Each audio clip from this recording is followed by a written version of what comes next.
네, 오늘 말씀 함께 읽은 9장의 전체 말씀을 통해서 거룩한 시, 거룩한 리더들, 거룩한 시, 거룩한 리더들 이러한 제목으로 함께 은혜를 나누고자 합니다. 예, 우리가 지난 시간까지는 에스라서 자체가 이 이스라엘 백성들이 유다 땅으로 다시 바벨론에서 유다 땅으로 돌아와서 그들이 성전 재건과 성벽 재건, 성전과 성벽 재건에 약 100년이 넘는 시간 동안 참여했었다. 그 가운데 있었던 일들을 하기 위해 이 그들의 제단을 짓고 기초공사를 하고 이러한 과정들을 얘기해주는 부분이 바로 개관해주는 부분이에요. 원래 성경이 처음에 만들어졌을 때 에스라와 느헤미야가 딱 세트로 돼 있거든요. 에스라, 느헤미야가 원래 한 권의 책으로 돼 있었어요. 근데 이제 딱 나중에 성경을 다시 편집하는 과정 가운데서 이야기 자체가 이제 에스라의 이야기, 느헤미야 이야기로 딱 구분이 되게 나누어져 있으니까 이걸 딱 편의상 나눴습니다. 그래서 에스라와 느헤미야가 분리가 되게 되죠. 그래서 그 실질적인 1에서 6장은 개괄적인 이야기예요. 성전이 재건되는 이야기. 이제 성전이 재건되는, 그럼 그 성전이 재건되고 우리의 삶의 성전과 성벽 이러한 것들이 재건되려면 가장 먼저 돼야 될 게 하나님의 손에 우리가 붙들려야 된다는 말입니다. 그게 7장과 8장의 내용이었어요. 하나님의 손에 붙들리면 내가 세워져서 사람의 손을 붙드는 자가 되게 되고 이 사람을 세우는 자가 되어서 사람을 세우는 자로 사명을 감당하게 된다. 이러한 내용이죠. 그리고 이제 9장과 10장은 이 하나님의 그 성전이 온전히 완성되는 데 있어서 가장 중요한 게 거룩입니다. 거룩한 공동체를 만들어가는 것. 아무리 성전을 만들어가고 아무리 물리적인 성전이 지어져가도 그들 안에 그 지향점이 어떤 사람이 돼야 돼요? 거룩한 백성으로 부르셨다라는 정체성이 분명해야 돼요. 오늘 딱 독특한 표현이 제가 거룩한 시, 거룩한 리더들 이렇게 말씀드렸잖아요. 9장 2절 보면 거룩한 자손이 즉 그들의 딸이란 것은 이방인들의 딸을 맞이해서 아내와 며느리로 삼아서 거룩한 자손이 그 지방 사람들과 서로 섞이게 했다라고 나와 있어요. 이 거룩한 자손이 이제 원래 오늘은 자손은 이제 히브리어로 제라라고 해서 씨라는 말입니다. 거룩한 씨. 너희들은 거룩한 씨다. 즉 하나님이 거룩한 씨라는 것은 하나님이 너희를 다시 이 땅에 너희를 심으려고 한다. 그거예요. 심으려고 하는데 지금 거룩한 씨가 있고 그리고 하나님을 믿지 않는 거룩하지 않은 씨가 있다. 거룩하지 않은 씨와 거룩한 씨가 같이 한 땅에 심어질 수가 없다는 거예요. 이해가 됩니까? 그것을 지금 오늘 말씀을 하고 있는 거예요. 우리가 11절 말씀을 보면 전에 주께서 주의 종 선지자들에게 명령하여 뭐라고 합니까? 너희가 가서 얻으려 하는 땅은 더러운 땅이다. 왜냐하면 이방 백성들이 더럽고 가증한 일을 행했기 때문에. 그래서 완전히 이 끝에서 저 끝까지 더러움으로 채웠기 때문에. 그래서 우리가 레위기 26장 말씀을 보면 너희가 나의 언약을 배반하고 우상 숭배하며 하나님의 뜻을 거역하면 내가 너희를 이 땅에서 쫓겨낼 것이다. 쫓겨내면서 이 땅이 다시 회복될 때까지 이 땅이 안식하는 시간을 갖고 너희는 연단하는 시간을 가질 것이다. 라고 레위기 26장에 나와 있어요. 이 말씀을 한번 찾아볼까요? 레위기 26장.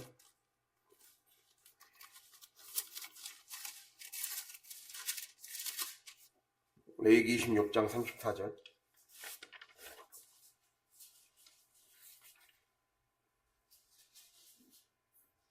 190페이지.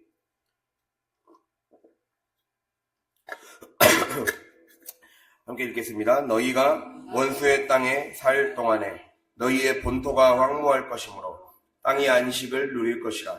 그때 땅이 안식을 누리리니. 아멘. 즉 이들이 한마디로 언약을 제대로 지키지 않은 거죠. 하나님의 언약에 충실하지 않았잖아요. 신실하지 않고 죄를 짓고, 그 죄의 핵심이 혼합주의가 가장 큰 죄의 핵심이었어요. 그들의 삶에 안 그래도 혼합주의 때문에, 안 그래도 혼합주의 신앙, 안 그래도 하나님과 재물을 겸하여 섬기는 신앙, 하나님과 풍요의 신인 바알과 아세라를 섬겼던 그 신앙을 버리지 못해서 그것이 그들의 삶에 평생 올무가 되어서 나라의 멸망까지 부추기게 됐어요. 결국 그것이 모든 것의 원인이었어요. 그렇게 망해서 쫓겨나게 됐는데, 그 시간 동안 하나님은 어떤 일들을 하시냐? 자기 백성들은 연단시키시고 땅은 안식을 누릴 수 있도록 땅은 회복시키신다는 거죠. 그럼 그 회복된 땅으로 하나님이 다시 돌아오게 하셨잖아요. 70년이 차고 나서, 완전한 기간이 차고 나서 하나님이 돌아오게 하셨고, 그 땅에 이제 하나님은 씨를 심으시려는 거예요. 이게 굉장히 영적인 의미가 있거든요. 땅이 안식을 누린다는 것은 땅이 70년마다 희년을 맞이합니다. 땅은 이제 희년을 맞이해서 그 희년의 때에 이제 다시 희년의 때에는 노예들을 해방시켜줘요. 노예를 해방시켜주고 그들의 빚을 탕감시켜줘요. 그게 레위기 25장에 나와 있죠. 이걸 희년 혹은 안식년이라고 해요. 그 안식년을 70년마다 한 번씩 가져야 되는데, 딱 그 영적인 의미로도 그들에게 딱 맞았어요. 70년이 지나자 땅을 회복시킬 뿐만 아니라, 그래서 이때 하는 일은 노예를 해방시켜줄 뿐만 아니라 땅도 그 해에는 농사를 짓지 않고 묵혀둘 수 있도록 놔두는 거죠. 땅이 계속 계속 농사를 계속 지어버리면 그 땅이 쉽게 말하면 베릴 수가 있기 때문에 그걸 쉬어줌으로써 다시 땅이 회복되게 만드는 거죠. 그러한 의미도 다 갖고 있습니다. 어쨌든 그렇게 땅이 회복되고 백성이 회복된 그 삶에서 이제 거룩한 씨인 그들이 와서 회복된 땅이 심겨져야 되는데, 딱 막상 뚜껑을 열고 도착해서 보니까 그 거룩한 씨인, 그들은 거룩한 씨인데 자기네들이 거룩한 씨라는 정체성을 모르는 거예요.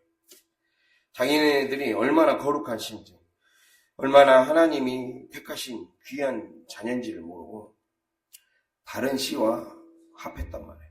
다른 씨와 섞여버렸다라는 거예요. 근데 이게 더 심각한 거는, 우리가 이 본문의 배경은 원래 말라기에 있어요.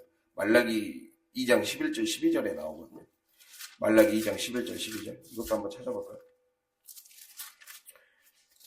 제가 여기 말씀드렸잖아요. 에스라가 하나님의 부름을 받고 아닥사스다 왕을 통해 돌아오게 된 때가, 그 사이 시간이 바로 말라기의 시대였다고 제가 말씀드렸습니다. 2장 11절 12절.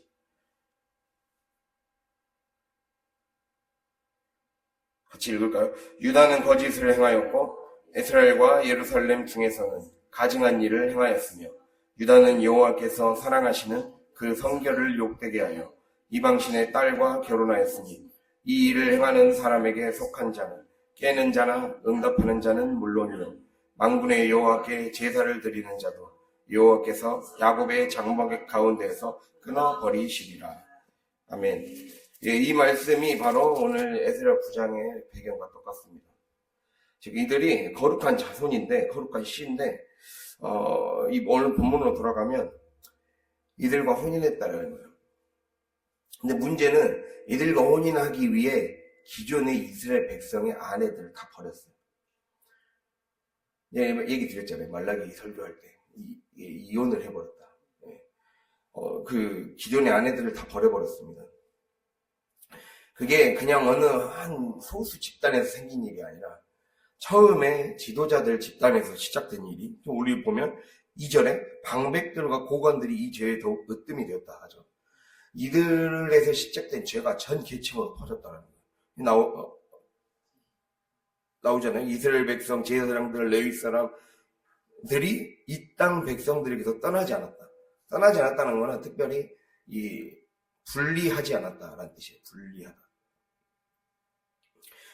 그들과 분리되는 삶을 살지 않았다는 거예요. 그래서 그들과 오히려 섞여버렸다. 근데 그 섞인 게 그들과 기존의 아내들과 이혼해버리고 이들을 아내를 택했다는 거예요.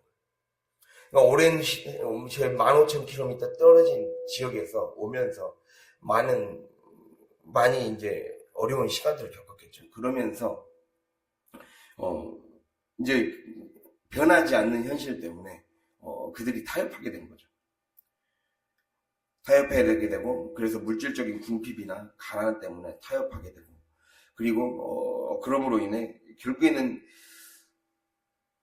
특히 고대 시대 때는 더 우리가 성경에서도 마찬가지로 오늘날 살아가는 사람들에게 믿지 않은 자들과 멍에를 같이 매지 말라고 하죠. 그러나 그것이 그때는 더 이게 바로 직접적으로 성경의 시대는 와닿는 시대였어요. 왜냐? 이방의 사람들과 결혼한다는 건 그들의 신을 믿는다는 거예요. 그들의 신을 받아들인다는 거예요. 한 나라가 어떤 외교를 그 나라와 펼치는 것은 그 나라가 믿는 신을 받아들인다는 뜻입니다. 그래서 우상 숭배하지 말라는 거예요. 외교를 함부로 하지 말라는 거예요. 하나님이 원하시는 외교를 하라는 뜻입니다. 이게 그 의미가 담겨 있어요. 외교한다는 것은 고대 시대 때는 재정일치 사이기 때문에 어떤 한 나라와 외교를 맺으면 그 나라의 신을 같이 믿어야 돼요. 그 나라의 신을 받아들이는 거예요. 그러기 때문에 그 말씀을 한 거죠. 그래서 너희들은 거룩한 신인데 이 땅 백성들과 분리된 삶을 살지 않았다. 오히려 더 서로 섞여버렸다라고 얘기를 하고 있죠. 이방 여인과의 혼인, 그리고 새 장가 들었다는 거예요. 그래서 여기서 우리가 볼 수 있는 거는 너희들은 거룩한 씨라는 것을 잊어서는 안 된다는 거예요. 즉 아무렇게나 믿지 말라는 거예요. 우리에게 주는 교훈은 이 땅 백성들과 혼인하지 말라는 거는 아무렇게나 믿지 말고 자기 믿고 싶은 대로 믿지 말고 그리고 어떤 자기의 욕심과 야욕을 위해 믿지 말라는 거예요. 하나님은 순수한 거룩함을 우리에게 원하신다. 그걸 우리가 기억해야 된다는 겁니다. 그래서 여기서 거룩한 씨라는 뜻은 하나님이 심으시려고 남겨두신 씨라는 거예요. 너희들은. 계속 얘기했잖아요. 이스라엘 여기 이 성전 건축에 참여한 무리는 이 다섯 그룹 중에 4그룹은 다 탈락하고 한 그룹만 남은 거라고. 그리고 그 말씀을 드리지 않았습니까? 기존의 바벨론 땅에 남겨진 사람들도 있었고, 그냥 그 길을 선택하지 않은 사람들, 그리고 유다 땅에 있었던 사람들, 애굽 땅으로 간 사람들, 북이스라엘 출신들, 다 그 사람들을 하나님 택하시지 않고 이들만 딱 택하셨다고 그랬어요. 이들을 심으시려고 하나님이 수많은 어려움과 조롱과 환난 속에서도 남겨뒀어요. 그런데 그들이 불과 5, 60년도 채 되지 않아 다시 옛날로 돌아가려고 하고 있다는 거예요. 그 말씀을 하고 있는 겁니다. 그렇게 하니까 지금 딱 에스라의 태도가 나오잖아요. 3절과 4절에 속옷과 겉옷을 찢고 머리털과 수염을 뜯으며 기가 막히게 앉아 있었다. 넋이 빠져서 너무 어이가 없어서 마음 아파하고 있었다. 이런 말입니다. 그래서 이 부분에 대해서는 뒤에 조금 더 보고요. 그래서 우리가 이 거룩한 씨, 즉 하나님은 우리가 기억해야 돼요. 거룩한 씨, 하나님의 약속의 자녀인 우리가 세속과 욕심과 마귀로부터 난 씨와 어떻게 회복된 하나님의 땅에 심겨질 수 있겠는가, 이러한 메시지를 오늘 담고 있는 거예요. 육신의 씨와 약속의 씨, 육신의 자녀와 약속의 자녀는 결코 유업을 같이 누릴 수가 없습니다. 이 말은 영적인 세계를 누리려면 내가 반드시 타협하면 안 될 것들이 있다는 것을 분명하게 알아야 된다는 거예요. 영적인 세계는 그렇게 이 하나님의 뜻과 하나님의 뜻이 아닌 것이 같이 공존할 수가 없다. 그거를 분명하게 알아야 된다라고 얘기하는 거예요. 그래서 베드로후서 2장 19절 보면 누구든지 진자는 이긴 자의 종이 됨이라, 이렇게 나와 있어요. 이러한 세계가 영적인 세계라는 거예요. 내가 육신에 지고 살면 죄의 종으로 사망에 이르게 되는 거예요. 내가 자꾸 육신에 지면 내 안에 죄의 힘이 커져서 결국에는 점점 더 내 몸이 먹히기 시작하는 거예요. 마귀에 먹히기 시작하는 거죠. 그리고 오히려 반대로 영으로서 몸의 행실을 죽이면, 성령의 능력으로 내 몸의 행실을 죽여가는 순종의 종이 되면 의에 이르게 된다는 거예요. 그거를 분명하게 얘기하고 있습니다. 이 투쟁을 해야 된다고 말씀하는 겁니다. 그래서 베드로후서 2장 20절에는 이런 말씀이 나오죠. 만일 그들이 우리 주 대신 구주 예수 그리스도를 예수 그리스도를 알므로 세상의 더러움을 피한 후에 다시 그 중에 얽매이고 치면 나중 형편이 더 심하게 된다. 나중 형편이 처음보다 더 심각해지게 된다. 얽매이면 안 된다는 거예요. 여기서 얽매이는 거. 얽매인다는 거는 내가 혼합되면 안 된다는 거예요. 하나님이 원하시지 않는 생각과 하나님의 것이 혼합되면 안 된다는 거예요. 세상과 엮이면 안 된다는 거예요.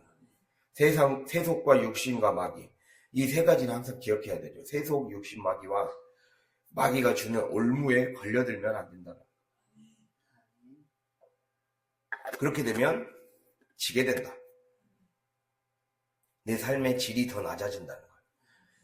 더 심화되고 더 저질스러운 신앙생활을 하게 된다는 거예요. 그런 거를 기억해야 됩니다. 그래서 하나님은 우리에게 이 땅을 유업으로 주고 싶으신 거예요. 하나님은 다시 내가 있는 가정을 회복시켜 주고 싶으시고, 내가 머무는 곳, 내가 밟는 땅, 하나님의 축복이 넘치는 공간이 되게 해주고 싶으신 거예요. 그런데 내가 하나님이 원하지 않는 것들을 내 안에 섞인 채로 가면 그곳에 마치 서로 다른 종자가 밭에 심겨지는 거랑 똑같다는 의미입니다. 그렇게 되면 수확이 안 좋아져요. 우리가 씨가 그러잖아요. 우리 신명기 22장 9절에도 나와 있어요. 포도원에 두 종자를 섞어 뿌리지 말라고. 그렇게 되면 씨의 열매와 포도원의 소산을 다 빼앗기게 된다 라고 말하고 있어요. 우리가 잘 생각을 해보세요. 그래서 오늘 말씀 거룩은 분리라 했잖아요. 제가 하나님은 천지를 창조하실 때 빛과 어둠을 분리하셨어요. 땅과 바다를 분리하셨고, 창조의 핵심이에요. 우리가 생명의 핵심, 내 삶이 생명력을 누리고 열매를 누리고 열매를 풍성히 얻으려면 반드시 분리가 돼야 된다.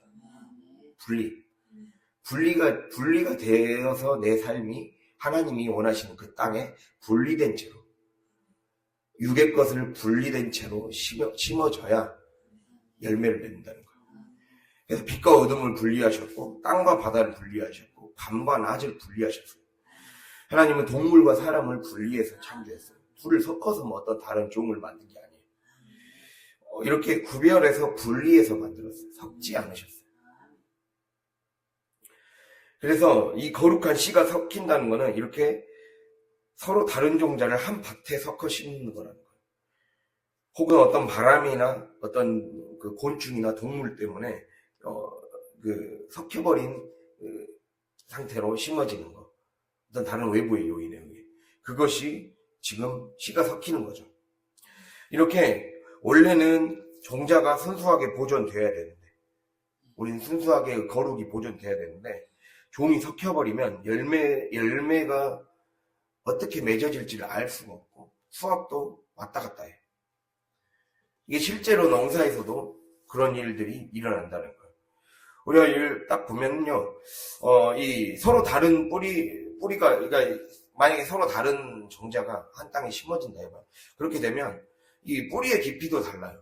그리고 수분을 요구하는 양도 달라요. 서로 다른 씨이기 때문에. 그래서 한쪽이 다른 쪽을 먹혀버려요. 만약에 보리와 포도의 씨를 같이 심는다 해봐요. 그렇게 되면 보리가 수분을 더 빼앗는 성질이 강해서 포도가 다 시들어버린다는 거예요. 그래서 같이 자랄 수가 없다는 거예요. 또 다른 경우로는 아까 말씀드렸듯이 어떤 바람이나 곤충 등이 그 식물에 섞여서 심어졌을 경우, 땅에 심어졌을 경우, 그렇게 되면 유전자가 섞이게 돼요. 유전자가 섞이게 돼서 원래 특성이 사라지게 됩니다. 우리가 밀을 심는다 했을 때 원래 순종 밀이 있을 거 아니에요. 그럼 이제 그 곤충 때문에 곤충의 몸에 묻어서 또는 바람 때문에 섞여버린 그 잡종밀이 있다 이 말이에요. 그것이 섞여버리면 단백질 함유량이 낮아진다고 합니다. 완전히 극도로 낮아져서 품질이 극도로 떨어져 버린다 그래요. 그러니까 그렇게 옛날 고대, 그래서 이 씨를 섞지 않는 거는 이 오늘날에는 여러 가지 기술로 그거를 뽑아내고 어떻게 해서 할 수 있겠지만, 더 성경의 시대에는 더더욱 씨앗 자체가 재산이었기 때문에 좋은 씨앗이 땅에 뿌려지는 것, 그것이 중요했고, 그 땅에 좋은 씨앗만 뿌려지는 것이, 섞이지 않은 채로 뿌려지는 것이 굉장히 중요한 문제였기 때문에 혼합 자체가 생존의 위협이었다라는 거예요. 그래서 이 에스라가 기가 막혀 앉아있고 넋을 잃어버린 거는, 이 에스라가 했던 행동은 어떤 사람이 장례식에 사람 죽었을 때 하는 행동이에요. 죽었을 때 애도하는 행동이에요. 그 행동을 했다는 거는, 이거는 이 유대 민족이 이거는 거의 죽은 거나 다름없는, 여기에서 과연 우리 민족이 다시 생존할 수 있을까? 이것에 너무 망연자실하고 있었던 그 마음을 표현한 겁니다. 그래서 그 말만 똑같은 말을 두 번이나 하잖아요. 3절에도 기가 막혀 앉아 있었고, 저녁 대사 드릴 때까지 4절에 기가 막혀 앉아 있었다 라는 거예요. 생존 자체가 위험했기 때문에 그들의 거룩한 자녀로서 하나님이 이들을 선택할 명분이 없어진 거예요.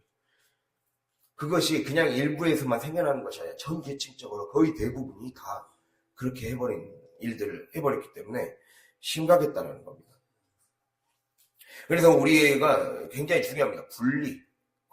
분리가 굉장히 중요한 영적인 의미를 갖는다는 거예요. 내가 내 생명을 보존하고, 그리고 우리가 우리의 생명을 보존하고, 즉 삶에서 구원을 경험하고, 영생을 풍성히 누리며, 그리고 열매를 풍성히 맺게 하기 위한 가장 중요한 작업이 분리라는 거예요. 하나님이 원하는 것과 하나님이 원하지 않는 것이 딱 분리돼야 돼요. 그것이 되어야, 이 분리라는 건 또 다른 말로 경계 설정을 확실하게 해줘야 된다는 거죠. 창조와 구원의 경계 설정이 분리예요. 창조와 구원의 경계 설정, 이게 분리죠. 내 삶이 새롭게 창조되고, 그래서 우리 영성 형성에 대해서 말씀드렸잖아요. 하나님의 손에 붙들린 자는 영적인 사람으로 형성되어진다. 내가 영적인 사람, 성령의 사람으로 다져져 가고 그 형상을 닮은 자가 되려면 그 가장 기본 중에 기본이 분리라는 거예요. 이 경계 설정이 분명해야 된다. 왜냐하면 하나님도 분리로 창조하셨듯이. 그렇게 이렇게 되어야 씨가 자라고 생명이 꽃필 수 있다라는 것을 오늘 메시지로 새기시고 우리 마음에 이 말씀을 새길 수 있는 저와 여러분이 될 수 있기를 바랍니다. 그래서 사탄에게 틈을 주지 않는 게 중요하죠. 이렇게 해야 생명과 창조의 질서를 회복하는 영적 경계가 선이 그어져야 우리가 살 수 있는 거예요. 우리가 또 하나 이거를 이 분리해서 이제 그 다음 오늘가 거룩한 리더들이라 했는데, 거룩한 리더들이라는 다음 주제로 넘어가기 전에 마지막 한 적용만 더 해보겠습니다. 분리에 대해, 거룩의 씨에 대해서. 마태복음 7장 잠깐 볼까요? 마태복음 7장 6절. 아까 제가 분리는 창조와 구원의 경계를 설정하는 거라 했어요. 경계를 설정하는 거. 경계를 설정해서 그 경계 너머로 거룩하지 않은 것이, 하나님이 원하지 않는 것이, 그것이 들어오지 않게 하는 것이 거룩이겠죠. 거룩의 핵심이겠죠. 7장 6절을 볼까요? 거룩한 것을 개에게 주지 말며 너희 진주를 돼지 앞에 던지지 말라. 그들이 그것을 발로 밟고 돌이켜 너희를 찢어 상하게 할까 염려하라.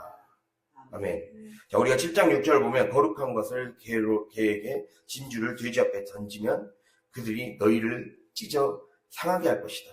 너희의 영혼을 찢어버릴 것이고 너희의 영혼을 망가뜨릴 것이다. 지금 이 말이잖아요. 그렇게 되면 그 다음 단계가 바로 7장 7절에서 12절이 기도하라는 말이잖아요. 그러니까 너희가 구하는 것을 내가 너희에게 구하라, 두드리라, 찾으라 문을 두드리면 열리고 줄 것이다. 근데 이 줄 것이 되려면 거룩한 것을 그에게 주면 안 되겠죠. 삶에서 거룩한 것을 빼앗기면 안 되겠죠. 이 경계 설정이 분명해야 된다는 것을 얘기하고 있어요. 지금 내가 거룩의 경계, 창조와 구원을 가져오는 그 거룩의 경계를 분명히 세워서 섞이지 않게 하라는 의미입니다. 즉 나의 혈기, 야망, 교만, 합리화, 하나님이 원하시지 않는 습관, 이러한 것들의 크고 작은 타협들에서부터 시작해서, 그리고 이 신앙이 그냥 내 신앙이 그냥 내 믿고 싶은 대로 믿는 거. 5그룹 중에 4그룹은 자기 믿고 싶은 대로 믿었던 신앙. 자기 현실적인 필요에 따라, 정치적인 목적에 따라, 자기의 경제적인 야욕을 채우기 위해, 그리고 그냥 현실이 더 좋아서, 세상이 더 좋아서 떠난 사람들, 그러한 사람들을 상징해요.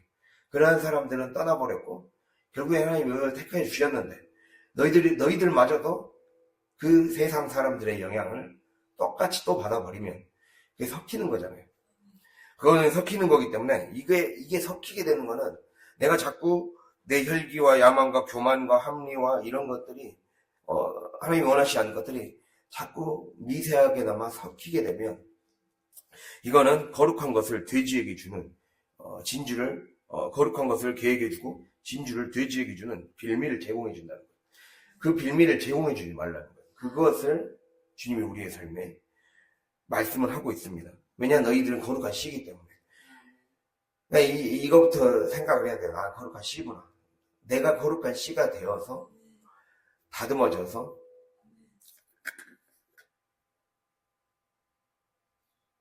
언젠가는 하나님의 때에 심어지겠구나. 이러한 마음을 갖고 있어요. 그렇게 될 때 우리의 삶이 살아간다는 거예요. 즉 나를 순도 높게 관리하라는 거죠. 한마디로. 순도 높게 관리를 해야 그 다음에 기도, 구하고 찾고 두드리는 게 실질적으로 자신에게 열리게 되죠. 구하고 찾고 두드리는 게 삶에서 열리려면 거룩한 것을 뺏기지 말라는 거예요. 기도는 그냥 우리에게 주어진 게 아니라 하나님이 우리에게 특별히 거룩한 씨에게 주신 특권이에요. 이 특권을 뺏기지 말라는 거예요. 그러려면 삶에서 섞이지 말아라. 세상의 것과 섞이지 말라고 얘기를 하고 있습니다. 나를 순도 높게 관리해야 기도가 선명해진다. 기도가 분명해지고 응답이 더 분명해지고 더 충만해진다. 이거를 우리에게 말씀하고 있습니다. 그러한 기도로 우리가 도전받고 변화될 수 있는 거룩한 씨라는 생각을 늘 마음에 품는 저와 여러분이 될 수 있기를 바랍니다. 그리고 그 다음에 이제 마지막 2번째 주제가 거룩한 리더들이었죠. 자, 이렇게 거룩한 씨라는 그 마음을 갖는 것. 그 다음이 중요한 게 거룩한 리더들이에요. 우리가 오늘 말씀에서 주목해야 될 게 회개 기도를 했던 에스라 뿐만 아니라 중요한 게 그 다음이 특별히 오늘 딱 말씀을 보면 4절에 이스라엘의 하나님의 말씀으로 말미암아 떠는 자가 사로잡혔던 이 사람들의 죄 때문에 다 내게로 모여오더라. 이스라엘에게로 모여오더라. 이 말이죠. 2가지 그룹이 있어요. 에스라가 있어요. 에스라는 어떠한 자였어요? 지금 상처 입은 치유자였어요. 에스라는 상처 입은 치유자를 대표합니다. 상처 입은 치유자. 즉 리더는 상처 입은 치유자가 돼야 된다는 거죠. 거룩한 리더라면 상처 입은 치유자가 돼야 된다. 즉 거룩하지 못한 백성을 보며 아파했죠. 아, 이들을 이렇게 하면 죽는데, 이거 영적인 죽음인데, 큰일 나는데, 안파하며 자기의 아픔으로 회개 기도했죠. 대신해서 기도해 줬어요. 자기 아픔으로 여기며. 그래서 에스라는 너무도 많은 사람들, 이스라엘의 대다수 전 계층의 사람들이 이방신을 섬기는 여인과 혼인하고 그 기존의 아내를 버려버렸던 실상을 마주했을 때 너무 넋이 나가듯 힘들어했어요. 그리고 속옷과 겉옷을 찢고 머리털과 수염을 뜯었죠. 죽은 사람을 애도하고 탄식할 때 하는 행동이에요. 그리고 수염을 뜯는다는 거는, 수염은 어른만이 나잖아요. 어른에게 나는 상징인 수염을 뜯었다는 거는 그만큼 수치스러운 일, 부끄러운 일을 껐다는 뜻이에요. 그거를 온몸으로 표현했어요. 예, 그걸 온몸으로 표현하면서 너무 마음이 아팠어요. 처참한 공동체의 현실을 가지고 자기 상처와 자기 아픔과 자기 죄의 수치로 여기며 기도했다라는 거예요. 이게 중요합니다. 이게 상처 입은 치유자의 모습이죠.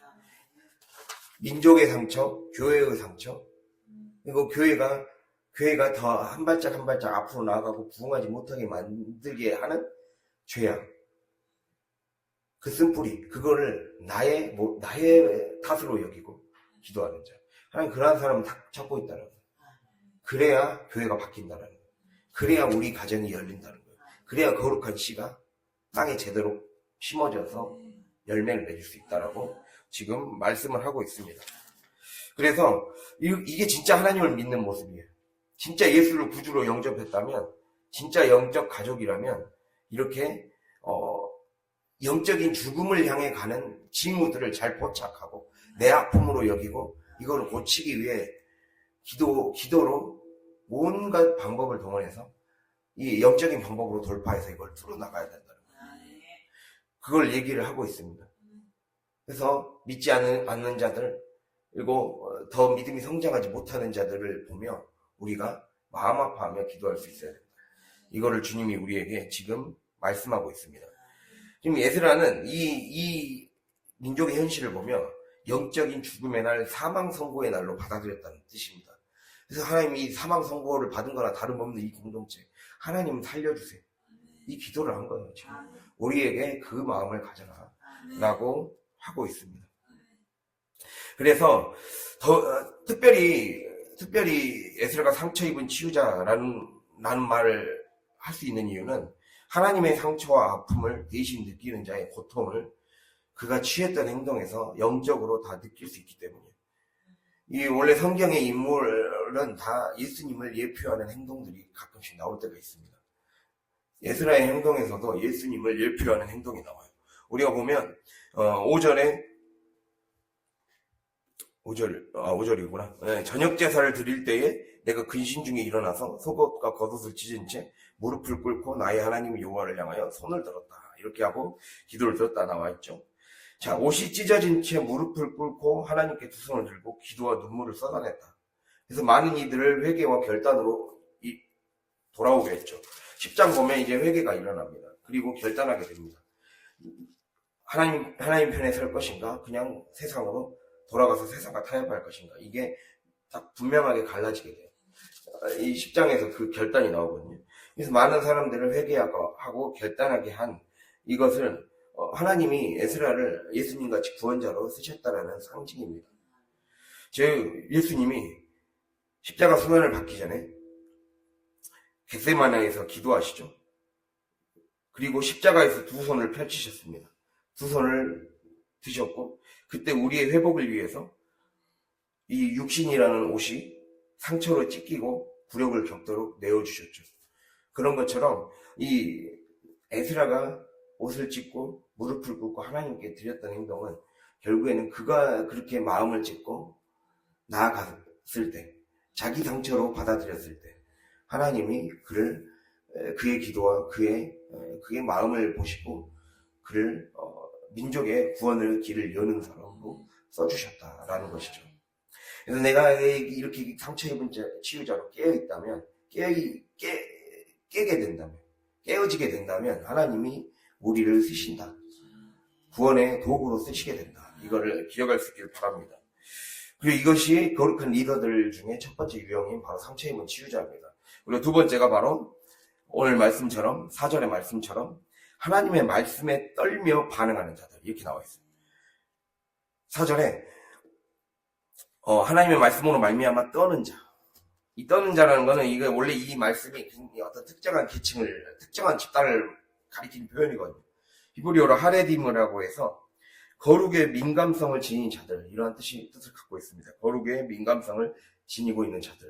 원래 기본적인 그 어원의 뜻은 떨고 있다라는 뜻입니다. 떨고 있다. 떨다, 전율하다, 깜짝깜짝 놀라다, 이런 뜻이에요. 그럼 뭐에 깜짝깜짝 놀라겠어요? 우리는 보통 감정에 떨고, 내 감정에 떨고, 세상 사람들의 말에 떨고, 미디어에 떨고, 어떤 외부가 나에게 주는 불편함에 떨고, 화를 내고, 막 전율하고, 그러죠. 그런데 뭐에 더 떨고 반응했다는 거예요? 하나님 말씀에 떨고 반응했다는 거예요. 그러니까 이 떨는 주체 자체가, 대상 자체가 달랐다는 거예요. 그거를 얘기하는 겁니다. 하나님 말씀에 떨고 반응하는 자들. 이게 핵심입니다.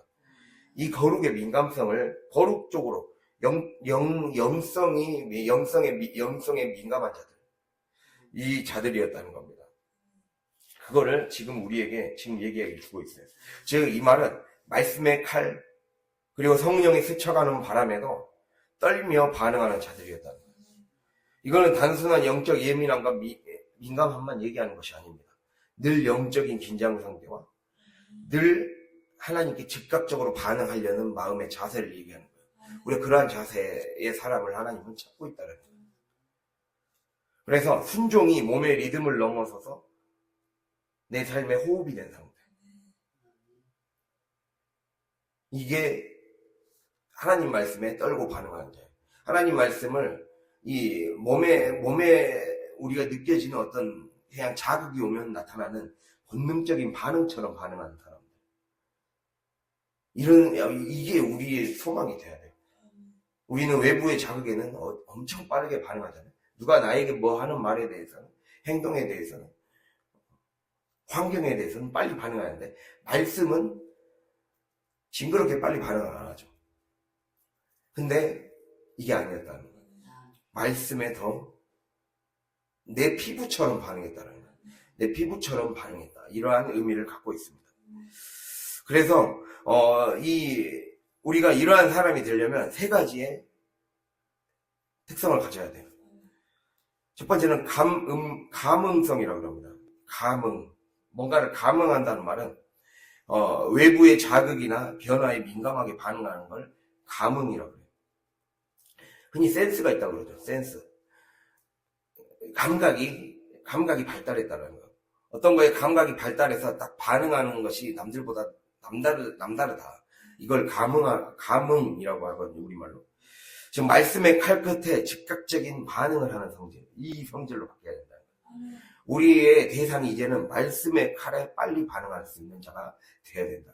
이거를 주님이 우리에게 이제 정말 하나님의 사람이라면, 우리가 정말 주님의 제자로 제대로 서겠다는 우리 안에 그 결단이 선다면 바로 말씀의 칼에 반응하는 자가 되어야 된다. 말씀의 칼에 그것도 즉각적인 반응. 이거는 감정적인 과민을 얘기하는 게 아니에요. 감정적으로 과민하고 예민한 게 아니에요. 영적인 촉수가 발달했다는 뜻입니다. 영적인 촉수. 하나님은 그러한 사람은 하나님의 상처를 듣는 귀가 돼요. 하나님의 상처, 하나님의 아픔을 듣는 귀가 되는 거죠. 즉 상처 입은 치유자가 하나님의 상처를 느꼈다면 이들은 하나님의 상처를 듣는 귀가 되는 거예요. 우리의 이러한 것을 우리 안에 영적인 눈이 열리기 시작하면 그게 더 충만하게 확장되게 된다. 이거를 말하는 겁니다. 그리고 우리가 이렇게 하나님 말씀에 떨며 잘 반응하는 자가 되려면 모여야 돼요. 공동체로 모여야 됩니다. 혼자서만 고립되는 신앙이 되어서는 안 돼요. 고린도전서 14장 보면 이러한 하나님 말씀에 민감해서 성령의 은사가 넘쳐나고 성령의 역사하심이 나타나는 공동체가 되려면 모이라 그랬어요. 모여서 함께 분별하라 그랬어요. 영적인 지도자를 통해 함께 분별하고 서로가 질서 있게 이 공동체를 만들어가서, 그리고 또 히브리서 12장 29절에도 모이기에 힘쓰라 그랬고, 주님께서 모이기에 힘쓸 때 우리의 삶이 이게 열려요. 내가 교회에서 더 모이고 더 많이 하나님 말씀을 자꾸 들어봐야 돼요. 자꾸 들려야 귀가 뚫리는 거예요. 자꾸 하나님의 말씀을 듣고 이 말씀이 해석이 돼요. 말씀이 들려지면 어느 순간 뚫리게 되고, 뚫리게 되면 해석이 되죠. 삶이 해석이 되고, 뚫리게 되면 그러잖아요. 그냥 보기만 해도 어떤 언어가 해석이 되고 들려지게 되고 보여지게 되듯이, 그걸 더 넘어서서 더 유창해지면 이제 영어식 사고가 되겠죠. 영어식 해석이 되겠죠. 그런 것처럼 우리의 삶이 영적 언어가 자연스럽게 해석이 되고 들려지고, 그게 먼저 본능적으로 반응하게 된다는 거죠. 이거를 주님, 이러한 사람을 하나님 찾고 계신다는 겁니다. 이러한 사람이 진짜 거룩한 리더들이다라고 얘기하고 있어요. 그게 너희들을 그렇게 쓰려고 거룩한 시로 너희가 가장 작고 연약했던 그룹이지만 너희들을 남겨둔 거다. 그 5그룹 중에 4그룹, 다른 그룹이 훨씬 더 수도 많았고 훨씬 더 강성했고 훨씬 더 유리한 조건이 있었지만 너희들을 택한 것이다 라고 얘기하는 거예요. 그 말씀을 우리가 기억할 수 있길 바랍니다. 그래서 그렇게 모여야 된다. 그리고 또 하나는 거룩과 부정의 경계를 잘 느낄 수 있는 사람들. 아까 말씀드렸듯이 이 거룩의 씨를 얘기할 때 분리 얘기했죠. 분리는 창조와 구원의 경계 설정이 딱 분명해야 된다 그랬잖아요.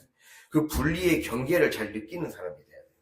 뭐가 분리가 돼야 되는지를 잘 느끼는 사람. 아, 이렇게 하면 내가 섞이겠구나. 아까 말씀드렸듯이 우리는 거룩한 것을 개나 돼지에게 주는 그 빌미를 제공하지 말라 그랬잖아요.